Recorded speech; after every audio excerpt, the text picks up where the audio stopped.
Hello viewers, আপনাদের ইলেকট্রনিক্সের পক্ষ থেকে আমি প্লাবন আপনাদের জানাই স্বাগতম। আমার সামনে যে অ্যাম্পলিফায়ারটি দেখতে পাচ্ছেন, এই অ্যাম্পলিফায়ারটি একটি মোনো অ্যাম্পলিফায়ার প্লাস হচ্ছে আউটপুট ট্রান্সফর্মার থাকার কারণে এটা দিয়ে মাইকও চালানো যায়।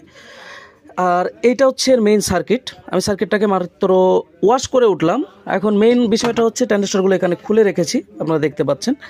প্লাস এখানে একটু ফলো করলে দেখতে পারবেন একটা প্রিন্ট নাই, মানে এর যে প্রিন্ট দেখেন অনেকগুলো প্রিন্ট নাই।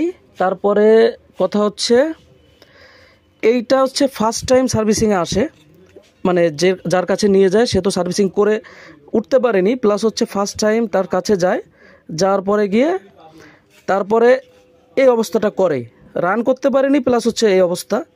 তা যে মিস্ত্রি ভাইরা এই ধরনের কাজবাজ করে থাকেন, যারা তাতাল ঠিক মতন ধরতে পারেন না, হাত কাঁপে, তারা ইলেকট্রনিক্স কাজ বাদ দিয়ে অন্য কোনো কাজ করবেন। এতে কাস্টমারদের অনেক বড় ক্ষতির মুখে পড়তে হয়, কারণ এগুলো সার্কিট মার্কেটে কিনতে পাওয়া যায় না। ধন্যবাদ।